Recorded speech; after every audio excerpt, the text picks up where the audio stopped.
Hello दोस्तों।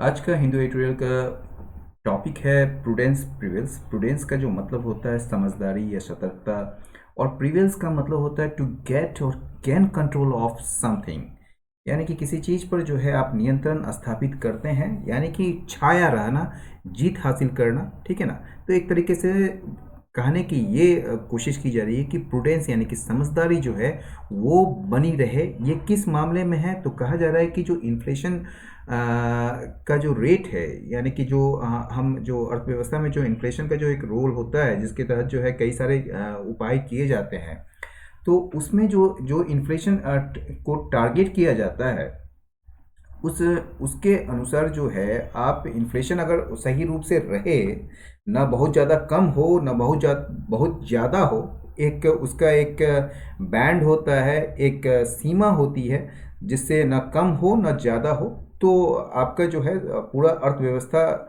जो है वो पटरी पर रहती है। और न केवल इससे जो है महंगाई को काबू किया जाता है, बल्कि एक तरीके से आप कह सकते हैं इससे जो है ग्रोथ में भी बहुत ज़्यादा इफ़ेक्ट पड़ता है।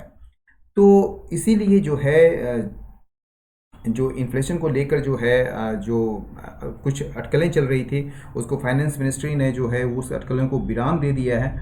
और ये इस वजह से भी है क्योंकि इन्फ्लेशन जो है अगर पॉलिसी मेकर का वो कंसर्न नहीं हो, तो कंज्यूमर्स एंड सेवर्स जो है वो बहुत चिंताजनक होगा उनके लिए। ठीक है। तो देखते हैं ये क्या कहना चाह रहा है इसमें। That inflation is a concern for policymakers is reassuring for consumers and savers। सबसे पहले यहाँ ये समझिए कि ये दैट से जब स्टार्ट करते हैं कोई भी सेंटेंस को, और उससे जो है कोई आपका देख रहे हैं वहाँ पर कोई दैट के लिए जो है that inflation is a concern, तो ये दैट जानते हैं किसके लिए आया है? ये यहाँ से लेकर यहाँ तक जो है, और ये वर्ब जो है ये किसके लिए आया पता है? दैट के लिए आया। लेकिन दैट किसको रिप्रेजेंट करता है? दैट जो है ये इसको रिप्रेजेंट करता है। Inflation is a concern for policy makers, यानी कि जो भारत के नीति निर्धारक हैं उनके लिए जो है इन्फ्लेशन जो है एक चिंता का विषय है, एक चिंता है। और यह चीज जो है अपने आप में रीएश्योरिंग है। किसके लिए? आश्वस्त करने वाला है, फॉर कंज्यूमर्स के लिए और सेवर्स के लिए। तो आप समझ गए दैट का यूज कैसे है यहाँ पर। ठीक है, आगे बढ़ते हैं। The finance ministry has put to rest all speculations about the inflation targeting framework that will guide the interest rate decisions of the RBI Monetary Policy Committee over the 5-year period starting on April 1st। ये जो वित्त मंत्रालय है, इसने क्या किया है? इसने विराम लगा दिया है सारे अटकलों को। ये अटकल किसके बारे में थी? इन्फ्लेशन टारगेटिंग फ्रेमवर्क के बारे में। ये इन्फ्लेशन टारगेटिंग फ्रेमवर्क का मतलब क्या हुआ कि जो इन्फ्लेशन को कंट्रोल करने वाला जो एक व्यवस्था होती है, जो एक सिस्टम होती है, उसको लेकर जो अटकलें जारी थी, उसको लेकर उसे जो है उस अटकलों को जो है फाइनेंस मिनिस्ट्री ने जो है विराम दे दिया है, या विराम लगा दिया है, उसमें रोक लगा दी है। स्पेकुलेशन का मतलब जानते हैं, ये अटकल। दैट विल गाइड, ये जो इन्फ्लेशन टारगेटिंग फ्रेमवर्क जो है वो क्या होगा? ये जो है गाइड करेगा, निर्देशित करेगा इंटरेस्ट रेट डिसीजंस को। किसका? Of the RBI monetary policy committee over the 5-year period starting on April 1st, यानी कि अप्रैल 1st से जो अभी चल रहा है। ठीक है ना।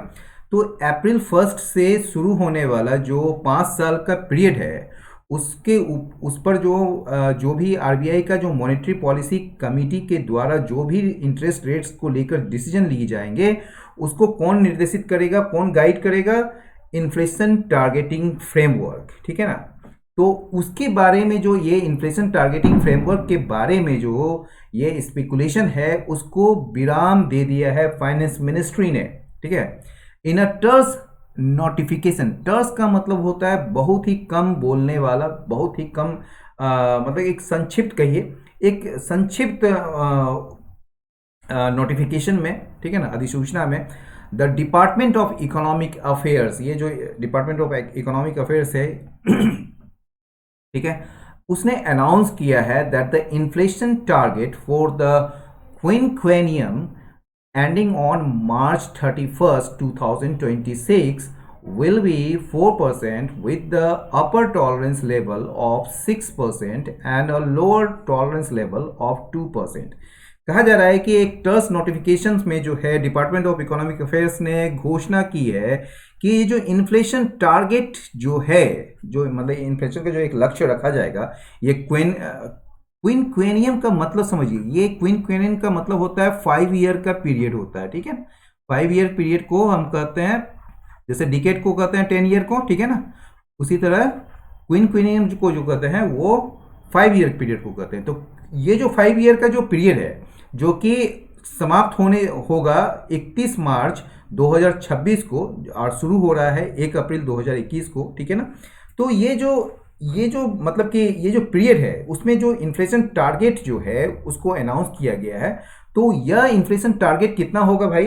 तो ये इन्फ्लेशन टारगेट होगा 4%, विल बी, मतलब इसका जो मेन होगा वो 4% होगा, ठीक है, याद रखिएगा ये 4% होगा, जिसमें अपर टॉलरेंस लेवल यानी कि जो ऊपरी सीमा जो है, ठीक है ना, ऊपरी सीमा जो टॉलरेंस मतलब सहन करने की, मतलब कि इससे ऊपर नहीं जाना चाहिए। तो ये जो टॉलरेंस लेवल है वो कितना होना चाहिए? 6% होना चाहिए। एंड लोअर टॉलरेंस लेवल जो है यानी कि नीचे की सीमा जो है वो कितनी होनी चाहिए? 2% होनी चाहिए, ये याद रख लीजिएगा। इकोनॉमिक अफेयर्स सेक्रेटरी, ये जो इकोनॉमिक मामले के जो सेक्रेटरी हैं, ठीक है ना, तरुण बजाज, उन्होंने क्या कहा? Said that the framework parameters, ये जो फ्रेमवर्क का जो पैरामीटर्स है वुड रिमेन अनचेंज्ड, वो जो पैरामीटर्स क्या होगा वो अपरिवर्तित रहेगा, ठीक है ना, वो उसमें कोई चेंज नहीं आएगा। यानी कि ये जो फ्रेमवर्क, ये जो सिस्टम है ना इन्फ्लेशन टारगेटिंग फ्रेमवर्क, उसका जो पैरामीटर्स है, जिस पैरामीटर्स में, जिस मानक में वो जो काम कर रहा है वो अनचेंज्ड रहेगा, यानी कि वो अपरिवर्तित बना रहेगा from what had prevailed in the 5 years that ended on March 31st। ये जो अभी गुजरा है मार्च 31st, उसमें समाप्त होने वाला जो 5 साल की जो अवधि थी, उसमें जो भी व्याप्त थे, जो चल रहा था, उससे जो है बिल्कुल उसमें कोई बदलाव नहीं होगा, यानी कि वो अपरिवर्तित रहेगा। The governments announcement is a welcome step in reiterating that inflation targeting remains the centerpiece of the monetary policy framework and signals that the fiscal and monetary authorities are in lockstep in ensuring the primacy of price stability as the bedrock for the macro economic development. ये जरा सा एक लंबा सा वाक्य है, इसको तोड़ के हम लोग पढ़ लेंगे यहाँ पर, ठीक है ना। ये जो गवर्नमेंट का जो अनाउंसमेंट है, सरकार की जो ये घोषणा है, ये एक स्वागत योग्य कदम है। किस चीज में? इन रीइटरेटिंग, दोहराने में। क्या चीज दोहराने में? ये चीज की इन्फ्लेशन जो टारगेटिंग जो है वो बना रहेगा the centrepiece of the monetary policy framework, यानी कि जो हमारे जो मॉनेटरी पॉलिसी फ्रेमवर्क का जो यह मुख्य बिंदु बना रहेगा, सेंटर पीस बना रहेगा। एंड सिग्नल्स, और ये संकेत देता है, क्या संकेत देता है? That the fiscal and monetary authorities, ये जो फिस्कल है, जो कि गवर्नमेंट ऑफ इंडिया जो लेती है, जो वित्त मंत्रालय के तहत जो होता है, जो भी एक्शन लेती है, इसमें जो भी डिसीजन लेती है, जो फिस्कल होता है, और मॉनेटरी पॉलिसी जो होता है वो आरबीआई जो देखती है इसको। तो ये जो फिस्कल एंड मॉनेटरी ऑथोरिटीज जो हो, दोनों जो हैं, ठीक है ना, आर इन लॉक स्टेप, ये मतलब कि दोनों साथ साथ काम कर रहे हैं इस चीज को सुनिश्चित करने के लिए। किस चीज को सुनिश्चित करेंगे? The primacy of price stability, यानी कि प्राइस स्टेबिलिटी की प्रमुखता बनी रहे, किसके रूप में? As the bedrock for all macroeconomic development. जितने भी सारे मैक्रो इकोनॉमिक डेवलपमेंट हो रहे हैं उसका एक आधार के रूप में, ठीक है, प्राइस स्टेबिलिटी यानी कि मूल्य स्थिरता की जो प्रमुखता है, यानी कि उसका जो प्राइमेसी है वो बनी रहे, इस बात को सुनिश्चित करने के लिए ये दोनों साथ में काम कर रहे हैं।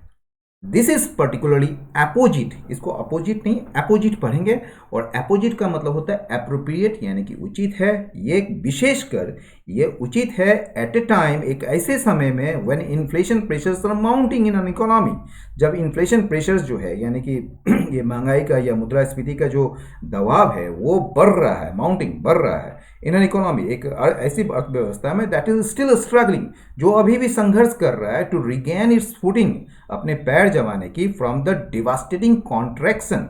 वो जो डिवास्टेटिंग कॉन्ट्रैक्शन यानी कि एक विनाशकारी जो गिरावट आई थी, उस चीज़ से अपने आप को जो है वो पैर जमाने की कोशिश कर रहा है ये इकोनॉमी, ठीक है ना।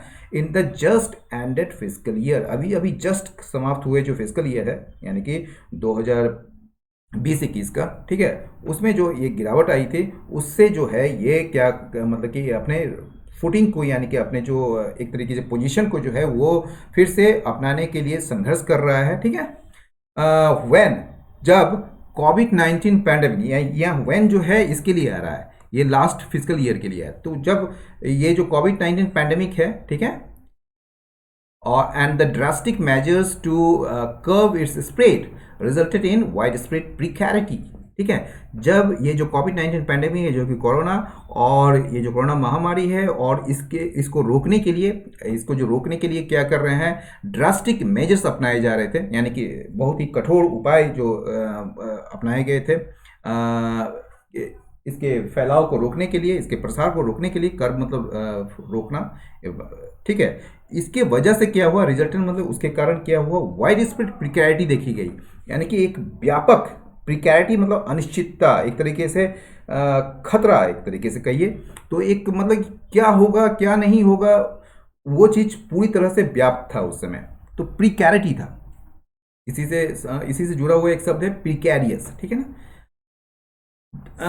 आगे बढ़ते हैं। The latest consumer price index, ये जो कंज्यूमर प्राइस इंडेक्स है और होलसेल प्राइस इंडेक्स जो होता है, दो होता है, तो ये कंज्यूमर प्राइस इंडेक्स डाटा जो है अभी नवीनतम मतलब सबसे अभी नया जो है कंज्यूमर प्राइस इंडेक्स डाटा जो है वो बताता है, शो करता है, क्या शो करता है, retail inflation accelerated by almost 100 basis points to a 3-month high of 5.03% in February. कहा जा रहा है कि ये रिटेल इन्फ्लेशन जो है ना, खुदरा जो मुद्रास्फीति है या महंगाई जो है वो बढ़ा है, एक्सेलरेटिंग बढ़ा है बाय ऑलमोस्ट 100 बेसिस पॉइंट, लगभग 100 बेसिस पॉइंट्स बढ़ा है। और ये बढ़ के जो है 3 मंथ के सबसे मतलब कि ये 3 मंथ की जो पीरियड में सबसे ऊंचे में आ गया, सबसे मतलब कि ऊपर आ गया है। और ये जो है ये कितना हो गया है, 5.03% हो गया है, हो गया था इन फरवरी में, ठीक है। With food and fuel cost continuing to remain volatile, जिसमें जो है फूड यानी कि खाद्य पदार्थ और जो फ्यूल है यानी कि जो फ्यूल कॉस्ट जो होता है, तेल वगैरह, पेट्रोल वगैरह जो और डीजल वगैरह जो है, उसका जो कॉस्ट है, उसकी जो लागत है वो लगातार बनी हुई है वोलेटाइल, यानी कि अस्थिर बनी हुई है, ठीक है ना। Also with the prices of multiple raw materials on an upward trajectory, an IHS Market India Business Outlook survey last month showed companies were planning to raise selling prices over the coming 12 months to cope with rising cost। अब ये कहा जा रहा है कि इसके अलावा क्या हुआ, with the prices of multiple raw materials on an upward trajectory, यानी कि ये जो रॉ मटेरियल्स यानी कि कच्चा पदार्थ जो है, कच्चा माल जो होता है, ठीक है ना, तो जो रॉ मटेरियल्स मतलब कई सारे जो कच्चे माल के जो प्राइसेस हैं वो अपवर्ड ट्रेजेक्टरी में मतलब कि ऊपर की तरफ बढ़े हुए हैं, यानी कि एक तरीके से कहिए कि उसमें जो है उछाल आया है। अन IHS market India business outlook survey, ये पूरा का पूरा एक नाउन है, ठीक है ना, जिसका नाम है, ये पूरा का पूरा एक सर्वे है। और ये जो है पिछले महीना इसने क्या दिखलाया, इसने दिखलाया कि कंपनीज जो है वो योजना बना रहे हैं, वो तैयार हो रहे हैं अपने सेलिंग प्राइसेस को बढ़ाने के लिए आने वाले 12 महीने में, मतलब आने वाले 12 महीने में, ठीक है ना, ताकि वो जो है राइजिंग कॉस्ट से निपट सके, मतलब कि अपने जो बढ़ते हुए लागत से निपटने के लिए जो है कंपनीज अब क्या कर रही है, वो प्लान बना रही है कि अपने सेलिंग प्राइसेस को आने वाले 12 महीनों में वो बढ़ाए, ठीक है, clear. The RBI's officials have in recent months maintained an unwavering focus on emphasizing the need to retain the flexible inflation targeting framework। अब आरबीआई जो है वो आरबीआई के जो ऑफिशियल्स ने वो क्या किया है, हैव इन रिसेंट मंथ्स, हाल के महीनों में, ठीक है ना। मेंटेन बरकरार रखा है किस चीज को, अनवेवरिंग फोकस।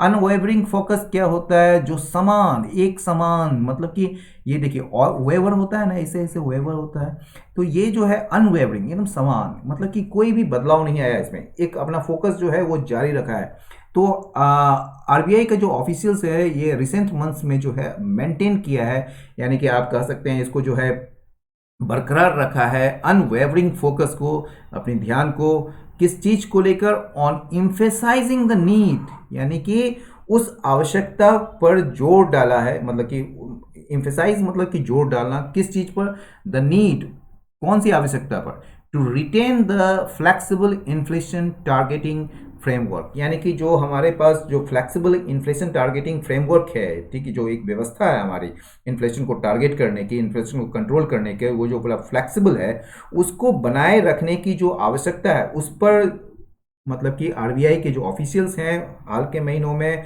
उसने अनवेवरिंग फोकस, यानी कि समान फोकस, मतलब कि लगातार फोकस बनाए हुए है, ठीक है। इन अ दिसंबर वर्किंग पेपर, या पेपर का मतलब होता है रिसर्च पेपर, जो इन लोगों का एक पेपर निकलता है जिस पर रिसर्च किया जाता है, स्टडी की जाती है।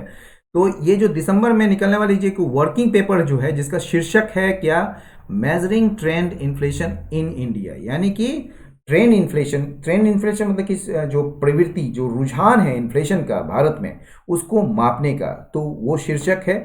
और इसमें जो है डेप्यूटी गवर्नर जो है हमारे, ठीक है ना, ओवरसीइंग ओवरसीइंग मॉनेटरी पॉलिसी, जो मॉनेटरी पॉलिसी को ओवरसी कर रहे हैं, कल भी ओवरसी का जो है हमने यूज़ देखा था, तो ओवरसी का मतलब निगरानी करना, मैनेज करना, जो इस चीज़ को देख रेख कर रहे हैं, ठीक है ना। तो मॉनेटरी पॉलिसी को देख रेख करने वाले जो डेप्यूटी गवर्नर हैं, उन्होंने जो है इस वर्किंग पेपर में, जिसका टाइटल है measuring trend inflation in India, उसमें उनका जो नाम है डेप्यूटी गवर्नर का, वो क्या नाम है, माइकल देब्र Debabrata Patra and a colleague, और उनके जो सहयोगी हैं, अंडरस्कोर, उसने जो अंडरस्कोर किया, यानी कि हाईलाइट किया, रेखांकित किया, द इम्पॉर्टेंस ऑफ इंश्योरिंग, किस चीज को, उस महत्व को जिससे सुनिश्चित किया जा सके, the appropriateness of the inflation targeting. ये जो एप्रोप्रिएटनेस मतलब कि औचित्य कहिए या उपयुक्तता कहिए, तो इन्फ्लेशन टारगेट का जो हमारे यहाँ सिस्टम है, उसका जो एप्रोप्रिएटनेस है, उसकी जो औचित्य है, या जो आप कह सकते हैं उपयुक्तता है, उसको सुनिश्चित करने के इम्पोर्टेंस को ये दोनों ने, deputy governor Michael Devavrata Patra और उनके जो एक कलीग हैं, उन्होंने अंडरस्कोर किया, उन्होंने हाईलाइट किया।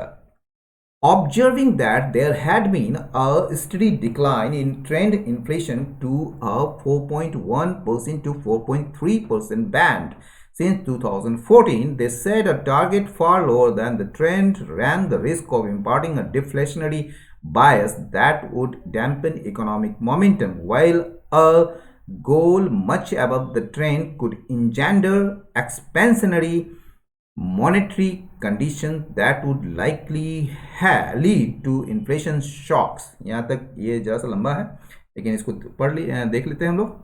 ऑब्जर्विंग, यह देखते हुए, यह इस कि there had been a steady decline, ठीक है ना, कि एक जो है लगातार गिरावट बनी हुई है इन ट्रेंड इन्फ्लेशन, मतलब कि इन्फ्लेशन के रुझान में एक लगातार डिक्लाइन बनी हुई है, to a 4.1 to 4.3% band since 2014, 2014 के बाद से 4.1 to 4.3% जो एक ब्रैकेट है, बैंड है, उसमें जो है एक लगातार डिक्लाइन का रुझान जो है वो मतलब कि ट्रेंड, मतलब इन्फ्लेशन का जो ट्रेंड में जो है एक डिक्लाइन लगातार देखी जा रही है। तो उसको देखते हुए जो है उन्होंने कहा कि a target far lower than the trend, यानी कि ये जो ट्रेंड है ना, ये जो बैंड है, उससे अगर कहीं बहुत ज़्यादा अगर लोअर हो जाता है, मतलब बहुत ज़्यादा कम हो जाता है, तो इससे क्या होगा, इससे जो है खतरा होगा, मतलब कि डिफ्लेशनरी बायस होने का। बायस का मतलब यहाँ पर क्या कहते हैं, एक पक्षपात नहीं है यहाँ पर, जो है एक झुकाव हो जाएगा, मतलब वो जो है मतलब इकोनॉमी में जो है एक डिफ्लेशन आ जाएगा, ठीक है ना। तो ये जो है डिफ्लेशन का खतरा हो जाता है। रैन द रिस्क ऑफ इम्पार्टिंग मतलब देना डिफ्लेशनरी बायस, ठीक है ना, that would dampen economic momentum. और ये जो है क्या करेगी, ये जो है ये इकोनॉमिक यानी कि आर्थिक गति को जो है वो एक तरीके से डैम्पेन करेगी, क्षति पहुंचाएगी। वाइल अ गोल, जबकि अगर गोल जो है यानी कि जो लक्ष्य है मच अबव द ट्रेंड, अगर वो ट्रेंड से कहीं ऊपर अगर हो जाता है, तो इससे क्या पैदा होगा, कुड इंजेंडर मतलब पैदा होगा एक्सपेंशनरी मॉनेटरी कंडीशन, ठीक है ना। यानी कि इससे जो है एक एक्सपेंशनरी विस्तारवादी मौद्रिक स्थितियां पैदा होगी, that would likely lead to inflation shocks, जिसके वजह से जो है क्या हो सकता है, लाइकली मतलब संभावना है, जिसके वजह से क्या होगा, लीड टू मतलब उसके वजह से होना यानी कि उसका कारण बनना, इन्फ्लेशन शॉक्स आ सकता है, ठीक है। And in February, the RBI's researchers authoring the report on currency and finance। देखिए, और फरवरी में क्या होता है कि आरबीआई के जो रिसर्चर्स हैं, जो मतलब कि करेंसी और फाइनेंस पर अपने एक रिपोर्ट पर ये आरबीआई के रिसर्चर्स ने, जिसका नाम है यानी कि जिसका मतलब कि विषय है क्या है, reviewing the monetary policy framework, यानी कि मॉनेटरी पॉलिसी फ्रेमवर्क को की समीक्षा कर, ठीक है ना। तो ये थीम से जो मतलब कि एक रिपोर्ट निकाली गई करेंसी और फाइनेंस पर, उसमें आरबीआई जो रिसर्चर्स ने क्लियर कर दिया, स्पष्ट कर दिया था कि that the framework had serve the economy well, यानी कि ये जो मॉनेटरी पॉलिसी का जो फ्रेमवर्क है, इसने अर्थव्यवस्था को बेहतर तरीके से मतलब कि हेल्प किया है, सर्व किया है।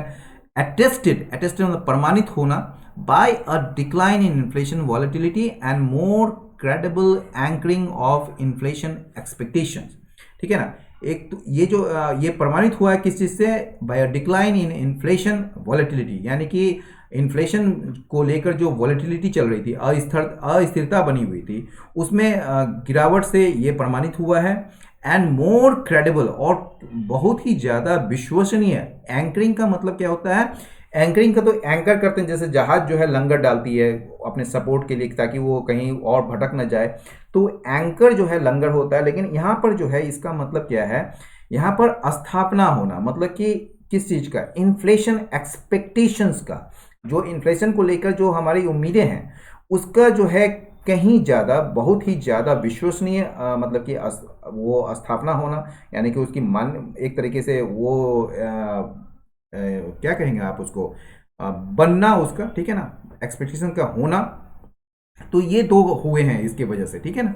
That the government's economic officials have heeded these calls will certainly reassure investors and savers that inflation remains a central concern for policy makers। अब फिर that का यहाँ पे यूज हो रहा है, फिर देखते हैं द गवर्नमेंट इकोनॉमिक ऑफिशियल्स, ये सरकार के जो इकोनॉमिक ऑफिशियल्स हैं, आर्थिक मामलों से जुड़े हुए जो ऑफिशियल्स हैं, उन्होंने इन कॉल को मतलब क्या होता है, जो डिमांड है उन पर इन्होंने ध्यान दिया। और यह बात, ये जो दैट है, दैट का सीधे यहाँ पर आ गया, ये जो है दैट विल, ये जो कि गवर्नमेंट ने जो है इन कॉल्स की तरफ ध्यान दिया है, तो यह चीज़ जो है ये निश्चित रूप से रीएश्योर करेगी, आश्वस्त करेगी इन्वेस्टर्स को और सेवर्स को कि इन्फ्लेशन जो है वो बनी हुई है सेंट्रल कंसर्न, एक मुख्य चिंता का विषय बनी हुई है फॉर पॉलिसी मेकर्स, नीति निर्धारकों के लिए। दोस्तों इजाज़त दीजिए, पसंद आए तो लाइक करें, शेयर करें, सब्सक्राइब करें। बहुत बहुत धन्यवाद, नमस्कार।